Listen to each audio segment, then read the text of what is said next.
Hello বন্ধুরা, কেমন আছো? আজকে আমরা সুইট বাইট মার্কস এর এপিসোড নাম্বার 3 কভার করব।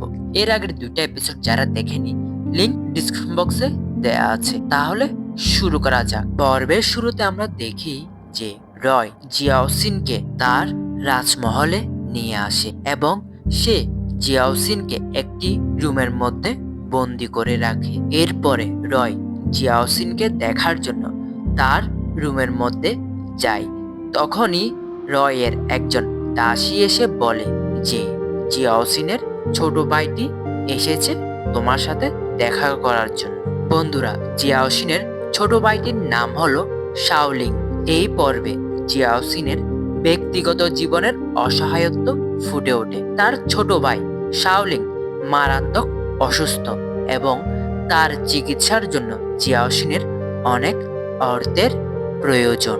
এই দুর্বলতার কারণেই তাকে অনেকটা বাধ্য করে রয়ের অধীনে থাকতে, যদিও সে মনে মনে তাকে ঘৃণা করে। এরপরে রয় গিয়ে জিয়াওসিনের ছোট ভাই অর্থাৎ শাওলিং এর সাথে দেখা করে এবং শাওলিং রয়ের কাছে অনেক অনুরোধ করে যে তার বড় বোনকে যেন সে ছেড়ে দেয়। সেটি বলতে না বলতেই শাওলিং সেখানেই অসুস্থ হয়ে পড়ে, যা দেখে রয় শাওলিং এর কাছে দৌড়ে যায় এবং তার ব্যক্তিগত ডাক্তারকে ডেকে এনে শাওলিং এর চিকিৎসা করায়।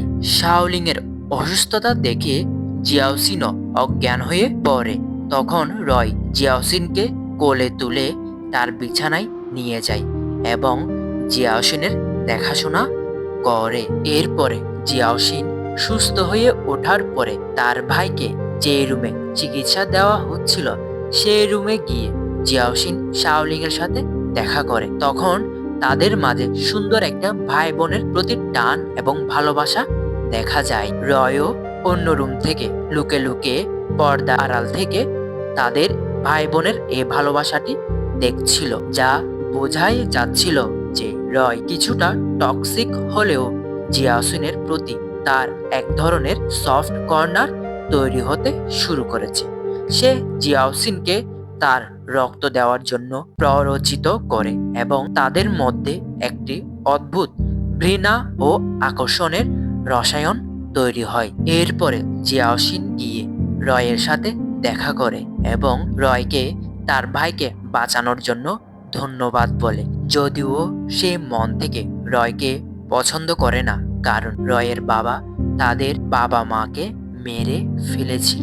সেই কারণে সে এখনো রয়কে এবং ভ্যাম্পায়ারদেরকে ঘৃণা করে ততটাই। এর পরের দিন জিয়াওসিন আবারও স্কুলে ফিরে যায়। সেখানে যাওয়ার মাত্রই আবারও সে বুলিং এর শিকার হয়, কারণ জিয়াওসিন যেহেতু রয়ের বিশেষ নজরে আছে, তাই স্কুলের অন্যান্য হিংসুটে ভ্যাম্পায়ার ছাত্রীরা তাকে আক্রমণ করে। যখন জিয়াওসিন একদল ভ্যাম্পায়ার বুলিদের হাতে হেনস্থা হচ্ছিল, তখনই সেখানে উপস্থিত হয় একজন নাম না জানা ছেলে এবং সে এসে ওই সকল বুলিং মেয়েদেরকে বলে যে জিয়াওসিনকে ছেড়ে দেওয়ার জন্য। যা শুনে ওই সকল বুলিং মেয়েরা ওই ছেলেটির কাছ থেকে জিজ্ঞাসা করে, তুমি কে? আর এখানেই এই এপিসোডটির সমাপ্তি ঘটে। বন্ধুরা, এই এপিসোডটি কেমন লেগেছে অবশ্যই কমেন্ট করে জানাবে, আর যদি ভিডিওটি ভালো লেগে থাকে অবশ্যই একটি লাইক করবে। ততদিন এই চ্যানেলটিকে সাবস্ক্রাইব করে এই চ্যানেলটির সাথে থাকতে হবে। আপাততের জন্য গুড বাই।